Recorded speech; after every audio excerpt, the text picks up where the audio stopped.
చాలా సంచలనమైనటువంటి పరిణామం తమిళనాడులో జరగబోతోంది. విజయ్‌ని ఎట్టి పరిస్థితుల్లోనూ ముఖ్యమంత్రి పీఠం మీద కూర్చోపెట్టకూడదు అని భావిస్తున్న కొన్ని అదృశ్య శక్తులు ఆ విజయ్‌ని ఆ విజయ్‌కి ఉన్నటువంటి మద్దతును అడ్డుకోవాలి అంటే డీఎంకే, అన్నా డీఎంకే కలిసి మొ ప్రభుత్వాన్ని ఏర్పాటు చేసినా కూడా అది సాధ్యం కాదు.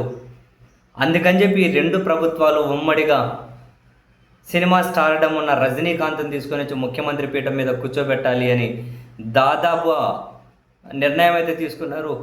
ఏ సెకండ్ అయినా కూడా ఆ నిర్ణయం రాబోతూ ఉంది. డీఎంకే, అన్నా డీఎంకే కలిపి రజనీకాంత్‌ను, మరి డీఎంకే పార్టీ కండువా కప్పుతారా, ఇంకో పార్టీ కండువా కప్పుతారో తెలియదు కానీ రజనీకాంత్‌ను ముఖ్యమంత్రి పీఠం మీద కూర్చోబెట్టి అన్నా డీఎంకే పళనిస్వామిని స్పీకర్ చేసి ఒక భయంకరమైన, ఒక దారుణమైన, ఒక అసహ్యకరమైన, ఒక చీదరింపు, ఒక ఏహ్యభావం కలిగే ఒక పరిణామం తమిళనాడులో జరగబోతూ ఉంది.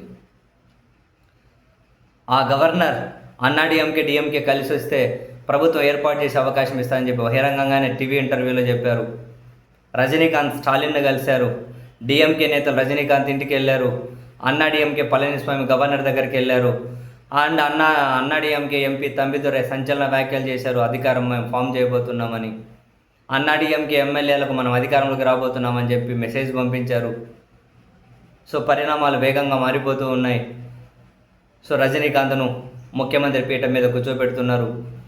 విజయ్ తనకున్నటువంటి మద్దతును అల్లర్లుగా కన్వర్ట్ చేయకుండా రజనీకాంత్ను కూర్చోబెడితేనే సాధ్యమని చెప్పి ఆ 2 పార్టీలతో పాటు బీజేపీ నమ్ముతూ ఉందట. కూర్చోబెట్టే వాళ్ళకు సిగ్గు లేకపోయినా కూర్చునే వాళ్ళకైనా సిగ్గు ఉండాలి. ఎవరైనా కూర్చుంటే ఆ 2 పార్టీల వాళ్ళు కూర్చుంటే సరే సిగ్గిడ్చి కూర్చున్నారు.